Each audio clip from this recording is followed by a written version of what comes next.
Hi mga ka-PNG, ito po si Boss G, OFW mula sa Papua New Guinea. Magandang araw. Ayan, today po ay aming off day. Kaya kami ay maglilibot sa RH Vision City. Ito yung pinakamalaking mall na makikita nyo dito sa Fort Moresby, Papua New Guinea. Yan, yung may kulay brown na building na yan. In terms po ng size, ito yung sinasabi kong pinaka parang maluwag. Meron din naman pong iba, kagaya ng waterfront. Pero ito po yung medyo yun nga, para sa akin ay maluwang at malaki. Ayan, kung makikita natin, may parking dyan sa labas.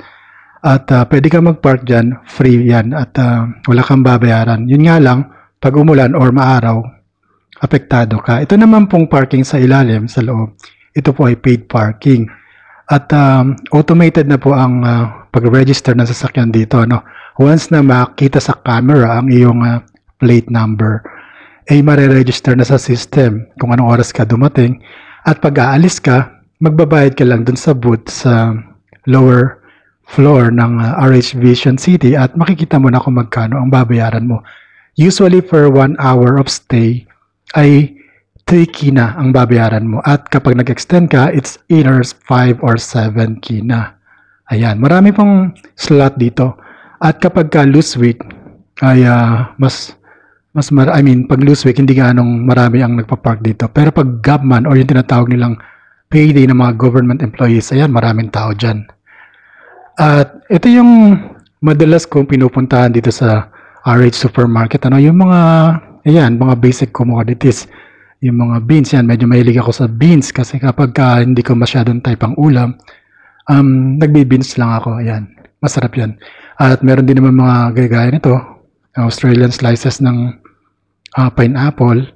Pag gumagawa kayo ng mga graham, ayan, meron din dito, At may mga products din na galing sa Pilipinas.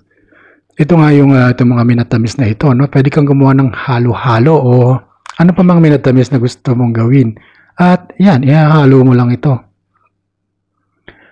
May mga lychee din, At yan pa, may mga Filipino products kagaya ng 555, Ligo.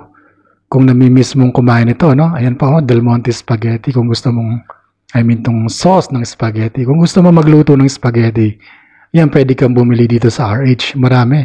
Pati nga yung veggie na Ajinomoto na yellow. Ayan, meron dito. 1 kina or 13.30 pesos ang isa. Meron din namang dato puti, toyo, suka, ganyan. So, lahat ng mga mamimiss mong bagay sa Pinas, baka meron dito. Kasi hindi ko naman sure kung lahat ng gusto mo ay nandito. Pero basic things na inihahalo o nirerekado sa ulam, kaya kagaya ng Lawrence patins, suka, meron dito.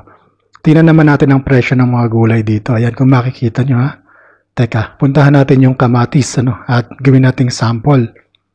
Ang 1 kilo ng kamatis dito ay nasa 22 kina, 95. Multiply nyo lang po sa 13.3 current exchange rate. At madalas kong pinupuntahan dito ay itong chicken sausage na merong cheese sa loob. Yan. Masarap kasi siya. At medyo affordable naman yung price niya. Kung gusto mong kumain ng ganitong klase ng mga food, although sometimes ito naman ay meron din naman silang tindang paa ng manok kung gusto mong gumawa ng adobo, paa ng manok, ayan. Ganyan yung price. At meron din mga heart ng manok. Kaya lang kadalasan frozen ang makikita natin dito. Pero doon sa stall meron doon na fresh. Ito naman yung minsan pinupuntahan ko rito ay yung mga pang-personal things kagaya nito. At marami rin silang tindang ganito sa RH Vision City.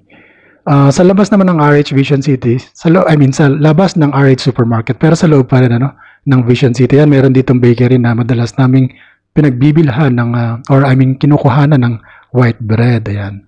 So kapag nagutom ka, kagaya nito, medyo nagutom na kami at gabi na, pumunta kami sa Korean restaurant dito sa loob ng Vision City. Meron ditong Korean restaurant, at bukas sila yata pag hapon. I'm not sure for the day kasi bira ako magpunta rito ng araw dahil may trabaho. Pero kagaya ngayon, anong oras na ba? 6 something. Ayan, no? Masarap ang mga ma-order nyo ritong pagkain. At kagaya nito, meron silang para mga free food bago dumating yung main order nyo. Kagaya nito. Ayan, dumating na nga yung ating jjajangmyeon na black bean noodles. Masarap ito. Ito yung pinupuntahan ko rito sa Korean resto. Ayan, napaka savory ng kanyang texture. Parang noodle lang siya na merong oyster sauce or black soy sauce sa ibabaw. Hindi ko masyadong sure kung ano yung mga ingredients niya. Pero kung i-describe ko yung lasa niya, medyo maalat na medyo matamis na yun, parang malalasahan mo yung oyster sauce at saka yung toyo, ganon. Tapos parang kumakain ng spaghetti na medyo kakaiba yung lasa. Pero masarap nga siya. Dahil gawang Korean, parang, opa. Ang dating pag kumain ganyan.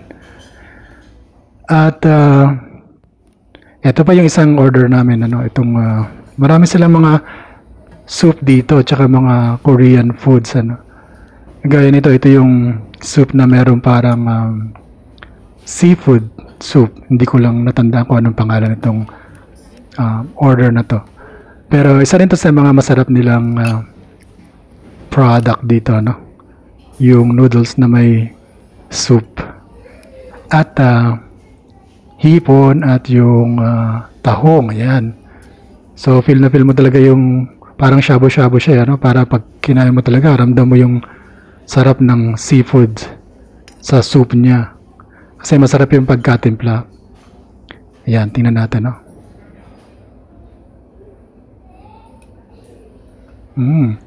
Kung mapapansin nyo yung